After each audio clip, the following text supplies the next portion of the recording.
Oui, donc bonjour à tous. Alors, aujourd'hui, on est donc là pour assister, donc pour que vous assistiez à un webinaire sur la thématique de la rénovation énergétique en copropriété.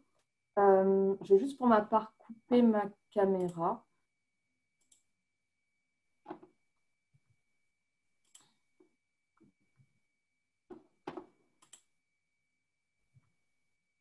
Pardon.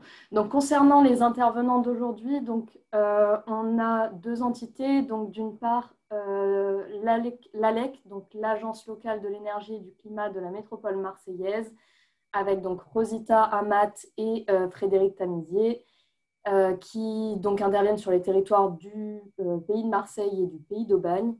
Et moi-même, donc Alexandra Hubert de la Maison Énergie Habitat Climat, qui intervenons sur le pays d'Aix et le pays salonnais. Donc nos deux structures sont regroupées au niveau national sous la marque FER, dont on voit le logo ici.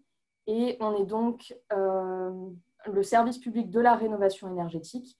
Notre objectif, il va être d'apporter des conseils neutres, gratuits, indépendants aux particuliers, aux copropriétaires notamment, aux collectivités, aux professionnels. Donc, on a un rôle de conseil, mais on a aussi, au-delà de ça, d'autres missions, comme par exemple l'animation d'ateliers thématiques, dont le webinaire d'aujourd'hui fait partie, et également l'animation d'un réseau de professionnels, ce qui va nous permettre de vous proposer des listes de professionnels qualifiés qui vont pouvoir répondre à vos besoins.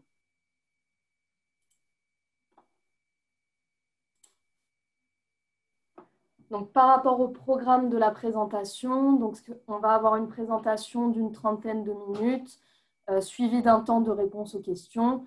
Donc, vous pourrez poser vos questions dans le chat et on y répondra en fin de présentation. Sur la présentation, pour commencer, on va aborder le contexte de la rénovation énergétique. Donc, quels sont les enjeux? Pourquoi se lancer dans une rénovation énergétique? Ensuite, on abordera une partie sur la méthodologie, avec notamment les acteurs clés, le parcours de la rénovation, et il y aura un focus sur l'AMO, donc l'assistant à maîtrise d'ouvrage.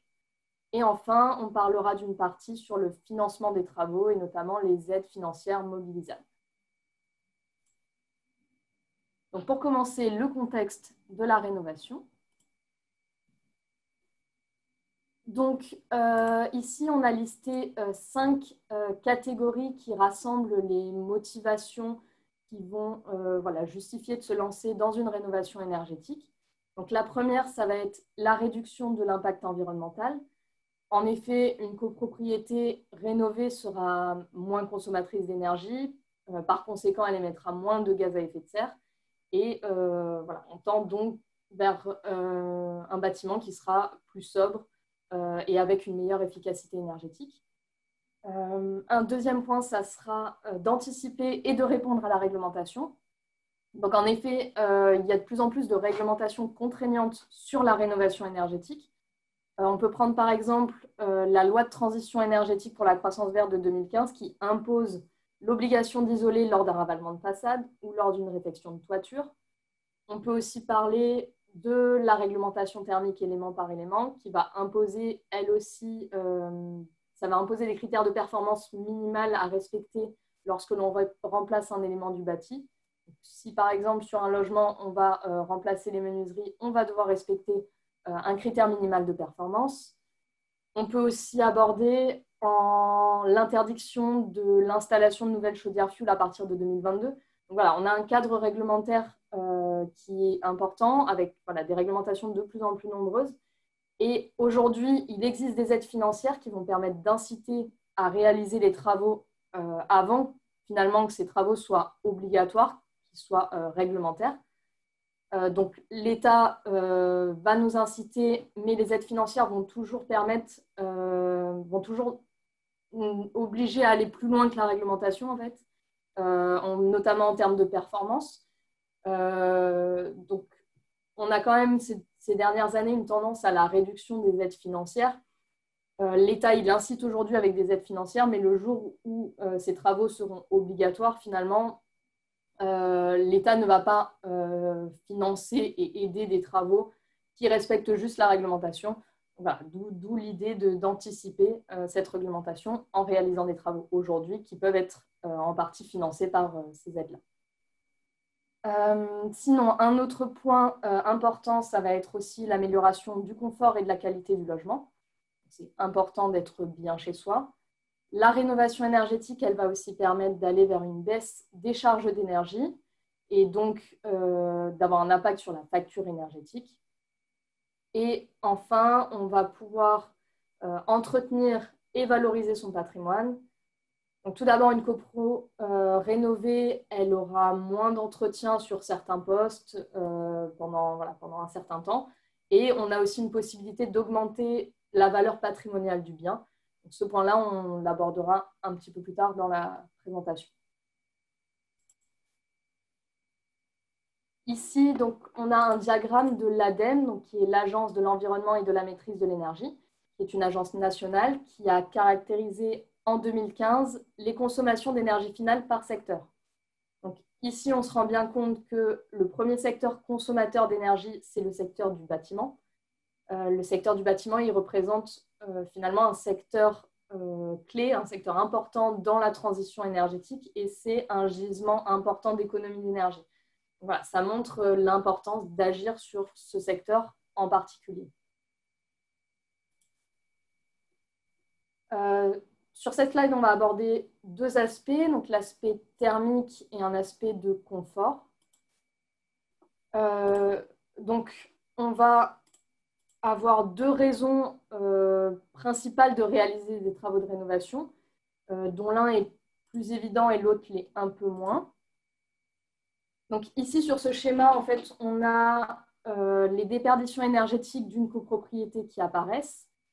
Il faut savoir qu'ici, il s'agit d'un exemple pour une copropriété en particulier. Ça ne s'applique pas forcément à votre copropriété. Si vous voulez une estimation des déperditions sur votre copropriété, il faudra faire appel à un bureau d'études dans le cadre d'un audit énergétique ou d'un DTG, par exemple. Donc, on comprend bien que si on agit sur les déperditions énergétiques, on va amener des économies d'énergie qui vont potentiellement amener des économies financières. Donc là, voilà, on a une raison plutôt évidente de se lancer dans des travaux de rénovation énergétique. Une deuxième thématique qui est un peu moins évidente, ça va être la thématique de confort. En effet, sur le confort, on est sur quelque chose de beaucoup moins mesurable. Il existe plusieurs types de confort en fonction des personnes. Et donc là, pour l'illustrer, on a deux schémas qui vont représenter donc deux logements, un qui est isolé et l'autre qui ne l'est pas. Donc sur ces deux logements, on va avoir deux situations de confort différentes, notamment par rapport à la température ressentie.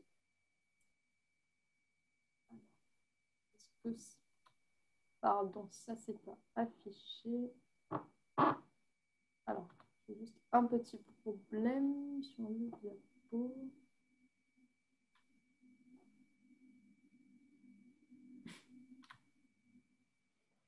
Alors, excusez-moi, quand je clique, il y a un temps assez important de décalage, ce qui fait que je suis complètement perdue dans le diapo. Voilà, alors excusez-moi. Donc, par rapport au confort, donc pour y revenir, donc, en fait, la température ressentie par l'habitant du logement, elle va être différente en fonction de la situation. Donc, si on a un bâtiment, un logement qui est isolé, on va jouer notamment sur la température des parois. Donc, sur un bâtiment isolé, la température des parois, elle va être beaucoup plus proche en fait, de la température de l'air ambiant et on a une température ressentie qui est beaucoup plus confortable. Lorsque le logement n'est pas isolé, la température des parois, elle va être plus proche de l'air extérieur. Donc, on a une température des parois inférieure. Et en fait, la température ressentie, qui est une moyenne de cette température des parois et de la température de l'air ambiant, elle va être inférieure et donc on va avoir une situation inconfortable. Donc voilà, le confort, c'est aussi une notion à prendre en compte lorsque l'on veut se lancer dans des travaux de rénovation énergétique. Il n'y a pas uniquement le côté économie d'énergie, mais aussi ce côté confort. Et donc, un dernier point, ça va être l'aspect patrimonial dont on a un peu parlé tout à l'heure. Donc, des études ont été réalisées depuis 2014 pour donc estimer la valeur verte en fait, au niveau des bâtiments. Donc finalement, en 2017, en région PACA, on voit qu'un bien qui a une étiquette A ou B se vend en moyenne 6% plus cher qu'un bien en étiquette D. Donc l'étiquette D, il faut savoir que c'est l'étiquette moyenne des bâtiments de la région PACA. Donc ici, on voit bien qu'on a une plus-value, qu'on appelle la valeur verte, on a une plus-value sur des bâtiments qui sont performants. Et dans le sens inverse, pour des biens qui ont une étiquette F ou G, des biens peu performants au niveau énergétique, ils vont se vendre en moyenne 10% moins cher qu'un bien en étiquette D. Donc là, dans le sens inverse, on a vraiment une dévalorisation des biens les moins performants. Et donc, on a une décote verte. Voilà, d'où l'intérêt aussi de réaliser une rénovation énergétique. On va améliorer cette étiquette énergétique et éviter la décote. Et dans le meilleur des cas, même voilà, avoir un bien qui va pouvoir se vendre plus cher, qui va se valoriser de façon plus importante.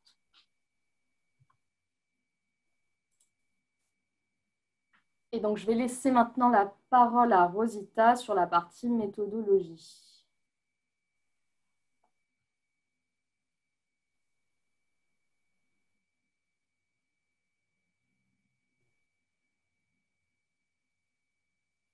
Alors, Rosita a oublié d'activer son micro. Un petit souci. Excusez-moi, j'ai oublié d'enclencher mon micro, donc je vous disais bonjour à tous. Bonjour à tous les participants. Donc, merci Alexandra pour ces éléments précieux qu'elle nous a apportés. Donc, pour enclencher un parcours de rénovation et s'inscrire dans un projet efficace, il est nécessaire d'identifier en premier lieu les parties prenantes, donc les acteurs clés, interagir avec les professionnels en synergie, donc la maîtrise d'œuvre, un bureau d'études, entreprise ou artisan. Il est également important de prendre connaissance des organes de la copropriété. Donc, la copropriété est composée de copropriétaires, donc le syndicat de copropriétaires, de membres de conseil syndical avec son président de conseil syndical, et il est représenté aussi par un représentant de syndic, professionnel ou bénévole. Et pour vous, l'interaction et pour vous accompagner, le conseiller FAIR va vous faciliter le projet. Donc, le conseiller FAIR, suivant votre projet, où il est situé, vous ferez appel au conseiller FAIR, soit sur le territoire de Aix ou sur le territoire de Marseille. Donc, je n'ai pas la main. Donc, voilà. Merci. Voilà. Donc, désolée, c'est justement au cours d'un webinaire, il y a toujours un petit peu un décalage. Donc, le dispositif d'accompagnement pour un projet de rénovation va se décomposer en 4 étapes. L'étape préparation pour enclencher une dynamique et définir le besoin de la copropriété. L'étape 2, l'étape étude pour s'orienter vers une étude adaptée au projet de rénovation. L'étape 3 est également aussi pour vous aider à vous entourer de professionnels compétents avec un objectif de mener à bien le projet de travaux et porter à connaissance toutes les aides financières. Quant à la nouvelle mission qui sera proposée dans l'étape 4, en 2021, elle sera destinée aux petites copropriétés.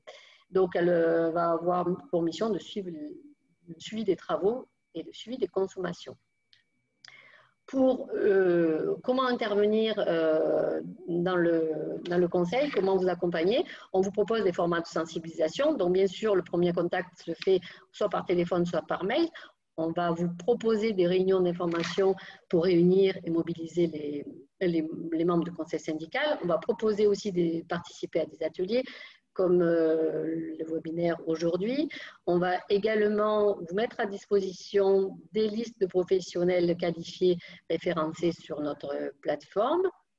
On va se permettre aussi de pouvoir analyser ensemble analyser les devis, vous aider à construire un cahier des charges également. On va peut-être aussi vous aider à vulgariser un rapport d'études que vous aurez réalisé.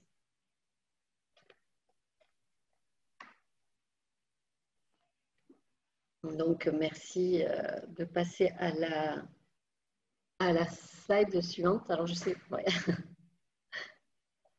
Voilà, merci.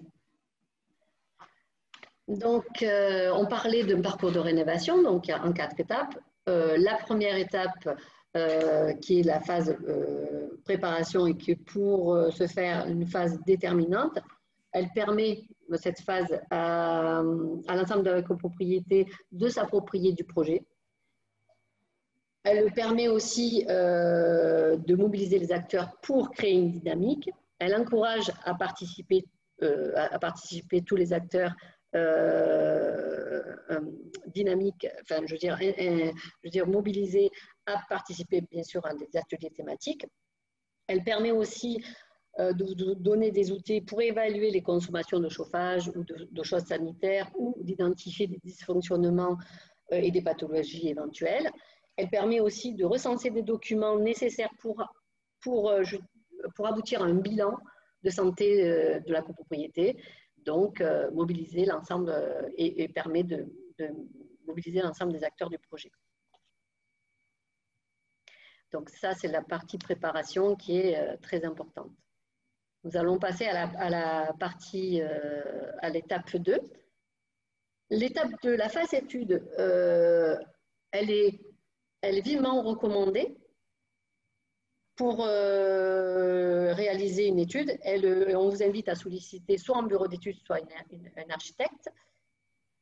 Il est recommandé de faire réaliser 3 devis minimum pour justement les comparer et les soumettre les mettre à l'ordre du jour lors d'une assemblée générale prévue à cet effet. L'étude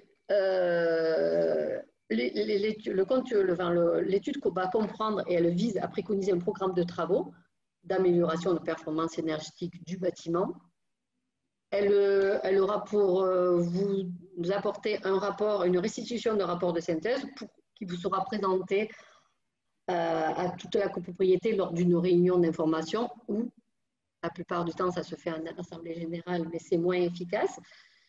On vous présentera donc ce rapport de synthèse vous sera présenté afin d'apprécier aussi la qualité de l'immeuble et de juger la pertinence des travaux proposés lors de cette étude à l'état initial et les programmes de travaux qui vous seront préchiffrés déjà dans la partie du rapport. Donc, ce choix de l'étude sera en fonction du projet, de l'ampleur du projet de la copropriété ou le besoin de la copropriété. Donc, vous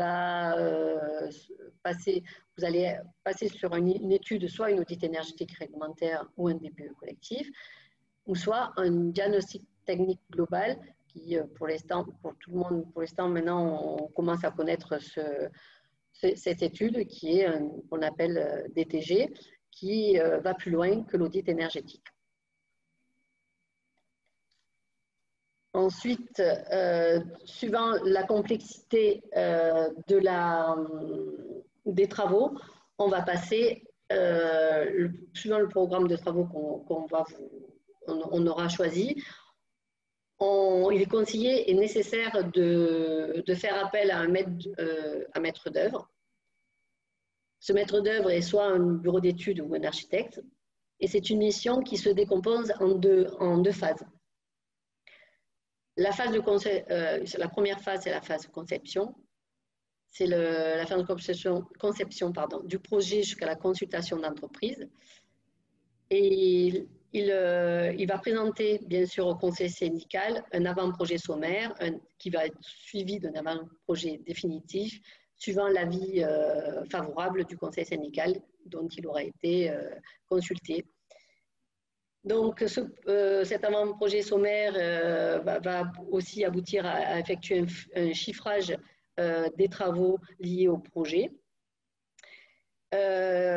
En amont de ce chiffrage, bien sûr, il a pour rôle aussi, en phase conception, d'effectuer également des démarches administratives, notamment un permis de construire si besoin, des démarches administratives de déclaration préalable si besoin.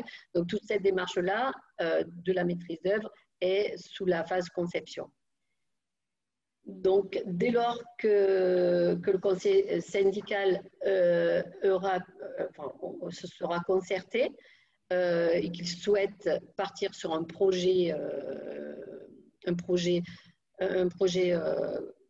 de travaux conséquent et adapté à la copropriété, on va confier à cette maîtrise d'œuvre la mission de phase travaux.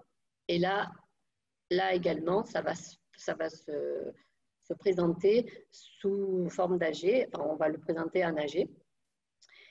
Et dans cette phase travaux, forcément, le prestataire de maîtrise d'œuvre va assurer la réalisation des travaux en respectant les délais et les budgets. Il va faire un suivi de chantier. Donc ça, c'est la phase 3 qui va être déterminante. Donc ça, c'est une phase 3 sur un parcours de rénovation qui aujourd'hui, là, quand je vous parle, ça va très vite, mais on a une notion de temporalité, bien sûr, parce que, comme vous le savez, un parcours de rénovation en copropriété est conditionné sur des assemblées générales. Les assemblées générales sont très souvent, enfin, sont présentées et prévues une fois par an, sauf si vous souhaitez que le projet avance un peu plus rapidement, on peut proposer des assemblées générales extraordinaires. Donc là, nous avons parlé de la préparation, des études, des travaux, mais on a souhaité faire un petit focus sur l'assistance à maîtrise d'ouvrage, donc d'une AMO, qui normalement intervient dans le parcours de rénovation bien en amont et qui n'est pas, comme on vous explique, on ne peut pas le confondre avec une maîtrise d'œuvre parce que sa mission est différente. Donc la mission d'une assistante de maîtrise d'ouvrage permet d'un accompagnement plus approfondi. On va aller sur le volet social, on va aller sur le volet technique et notamment sur le volet financier. L'AMO va jouer un rôle d'accompagnement tout le long du parcours également, avec une prestation bien entendu payante. Et bien sûr, elle est engagée par des assurances et elle engage une garantie.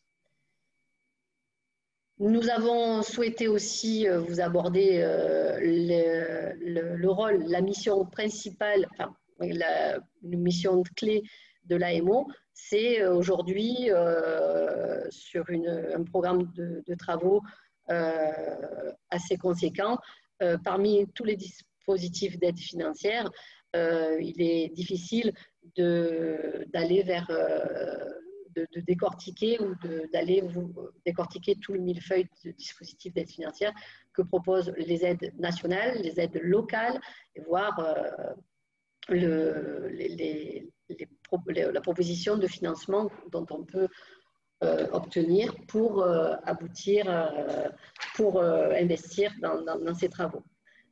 Donc, la mission d'ingénierie financière, elle a pour mission aussi de réaliser une étude socio-économique, comme je vous ai dit, d'accompagner la copropriété, mais le plus important, c'est d'élaborer un plan de financement ce plan de financement va permettre de vous retrouver avec l'investissement par quote-part, mais également les aides par quote-part et le reste de charge par quote-part. Donc, ça veut dire qu'on peut vous présenter, donc, comme ce tableau illustre ce que peut vous fournir une ingénierie financière, on peut vous apporter l'investissement total des travaux, l'investissement par ménage, suivant leur revenu, et s'ils sont des propriétaires occupants à revenu modeste ou très modeste, et maintenant avec une notion d'intermédiaire, et aussi, ce qui est le plus intéressant aussi, c'est de pouvoir bien argumenter le reste à charge de ce projet, de ce programme de travaux, qui va incomber à chaque propriétaire. Donc, c'est notamment un document, enfin un élément, une mission très importante et aussi un argument clé pour pouvoir faire passer le message lors de l'AG avec une vision plus claire pour voter les travaux et aboutir à la réalisation des travaux. Voilà, donc ça c'était la partie parcours de rénovation du dispositif. Donc la suite va vous être présentée par Frédéric Tamizier. Bonjour à tous. Donc, il m'incombe de vous parler des financements des travaux. Donc, notamment d'une nouvelle aide qui a été mise en place par le plan de relance du gouvernement et MaPrimeRénov' copropriété, et on va entrer dans le sujet par les conditions d'éligibilité.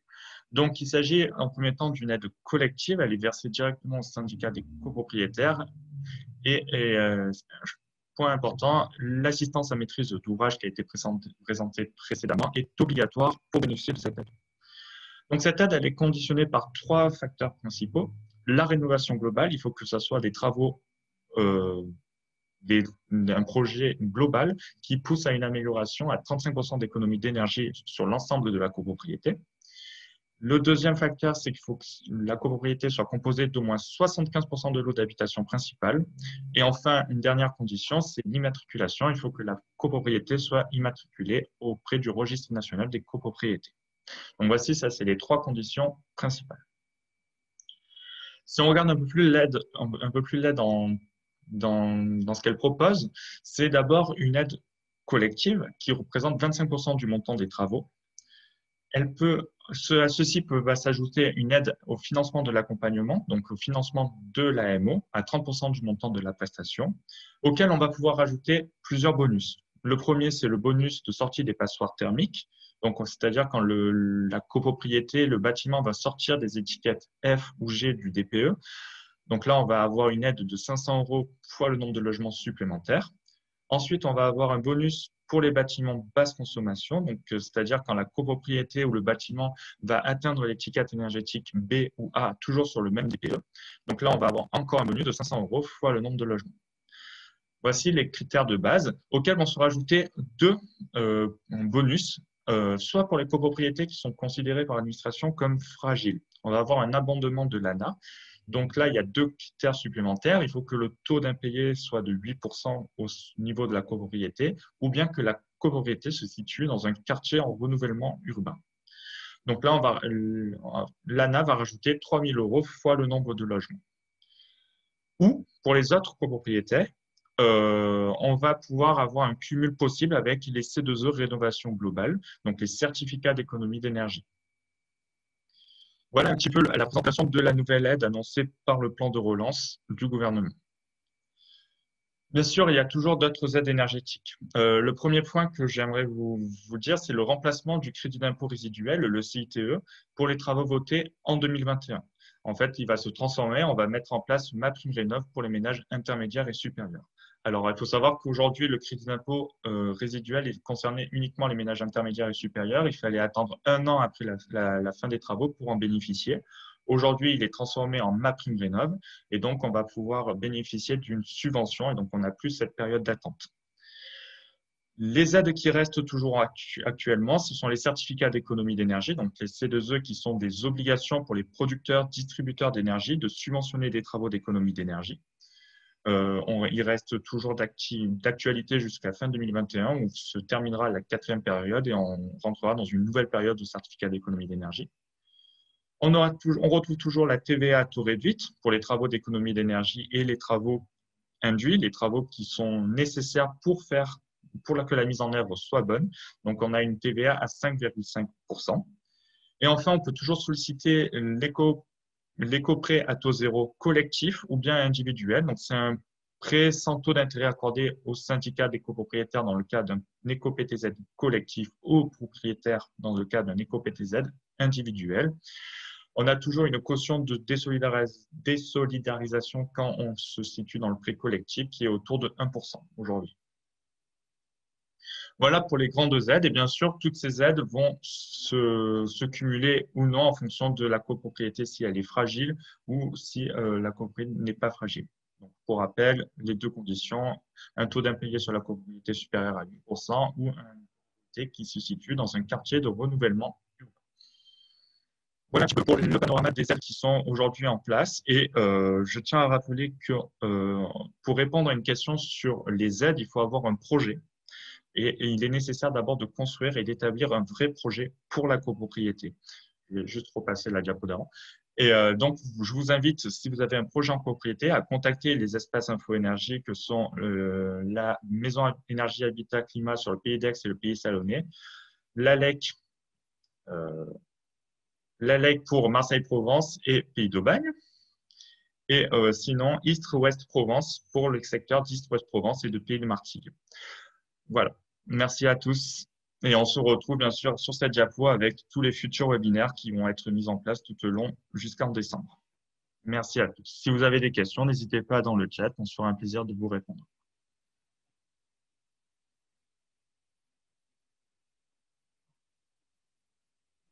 Merci à tous.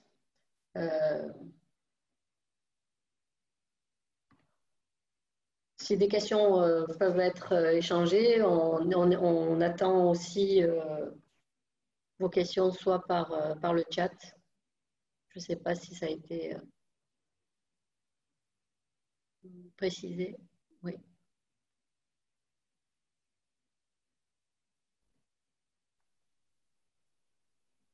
Alors.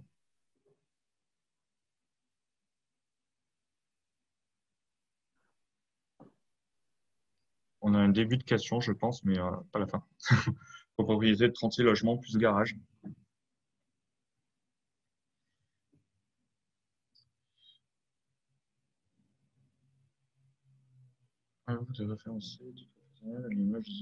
Alors, avez-vous référencé les professionnels spécialisés à l'image du dispositif Coche CoPro? Alors, aujourd'hui, l'ALEC anime, et la MEC d'ailleurs, anime la plateforme territoriale de la rénovation énergétique où on référence des professionnels de tout corps d'État sur des travaux de rénovation énergétique. Le but de ce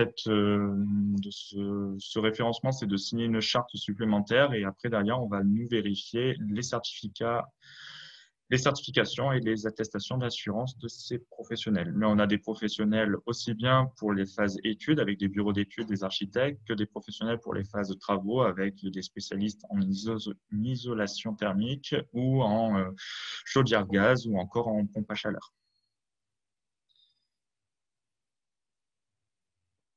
Vous trouverez les liens, si vous êtes des professionnels, directement sur les sites Internet des différentes structures. Pour vous référencer, bien sûr.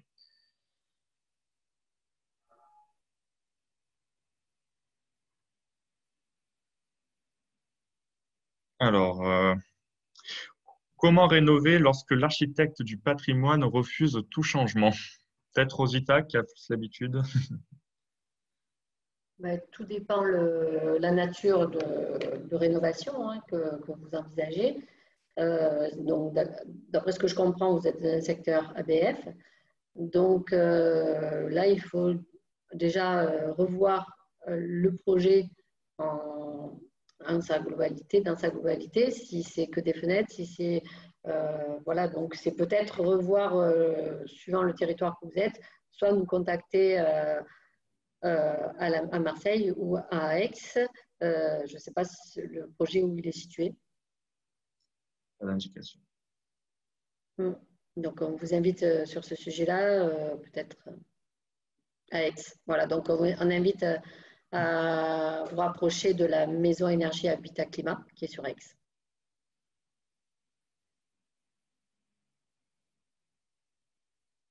Alors, à ce jour, moins de 10% des études donnent lieu à la réalisation de travaux. Le plus déterminant reste l'ingénierie financière et le reste à charge. Évidemment, ce sont des gros arguments de l'ingénierie financière aujourd'hui. Et notamment la notion de reste à charge. Mm. Je suis copropriétaire en maison individuelle. Est-ce que ce projet me concerne? La copropriété comprend 29 lots individuels. C'est une copropriété ou c'est une maison individuelle? Oui, bien sûr, l'accompagnement est aussi important. Je suis copropriétaire en maison individuelle. Qui fait partie d'une copropriété, peut-être?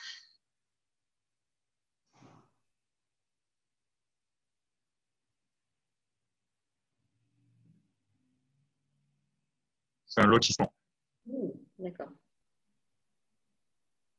Mais un statut de copropriété? apparemment. Donc, oui, il faut contacter le pôle copropriété, ce sera le plus simple.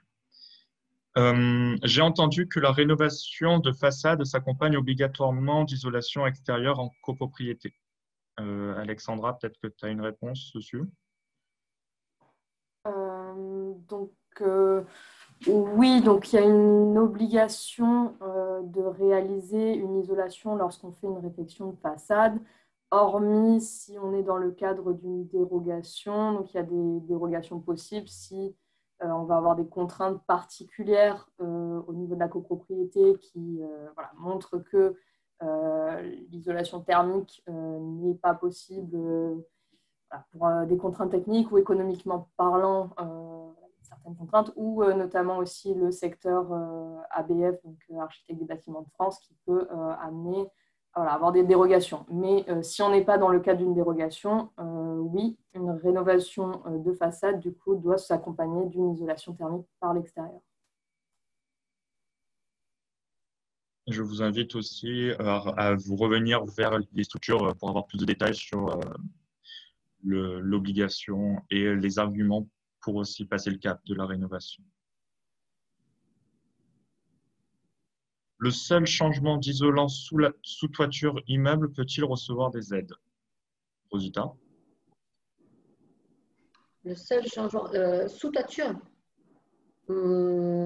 c'est sous rampante, c'est ça? Je ne vois pas la question, donc c'est pour ça. Il n'y a pas marqué. Il y a le seul changement d'isolant sous toiture immeuble. Exemple, laine de verre. Exemple, laine Dans de les verre. comptes perdus. Apparemment. Dans les comptes perdus, apparemment. Oui, vous pouvez obtenir des aides. Donc là, pareil, de la même manière, dans notre cadre de notre accompagnement, n'hésitez pas à nous contacter et nous donner le cas concret et qu'on puisse vous aider et travailler avec vous pour analyser le devis, analyser le projet. Et suivant le secteur que vous êtes, bien sûr, c'est soit la maison énergie Habitat Climat sur Aix, soit nous. Donc, on peut remettre les numéros de téléphone si vous voulez. Frédéric, peut-être que tu peux remettre le numéro de téléphone. Ouais, un peu plus, voilà. Voilà, n'hésitez pas à contacter ce pôle-là, parce que là, on va vous dire oui, mais on ne sait pas à combien vous avez droit. C'est mieux d'analyser au cas par cas. Il faut savoir que donner des renseignements sur les aides est compliqué si on n'a pas tout le projet. Souvent, le projet va être conditionné par ce que vous mettez en place, ce que les professionnels vous recommandent de mettre en place.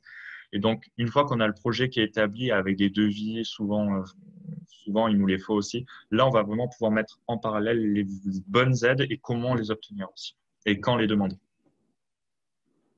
Donc, n'hésitez vraiment pas à nous recontacter, que ce soit la Maison Énergie Habitat, East-Ouest Provence ou bien l'Agence locale de l'énergie et du climat. Et on vous accompagnera bien sûr sur le projet, sur toutes les thématiques du projet. Au-delà, enfin, je reviens sur la question sur l'obligation d'embarquer les travaux d'isolation dès lors qu'on touche les parois, que ce soit parois opaques ou parois d'une toiture par exemple.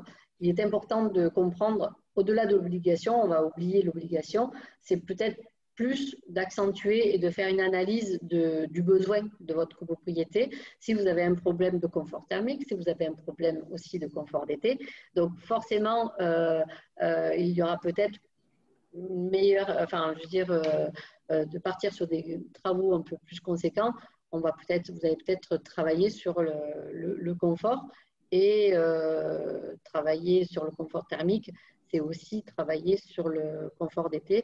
Et c'est vraiment une thématique qu'on aborde moins souvent.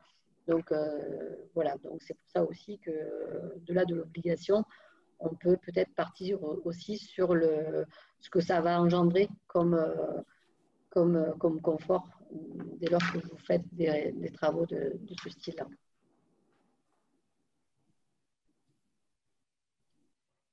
Voilà, je pense qu'il n'y a pas d'autres questions. On va pouvoir arrêter cette petite présentation. Voilà.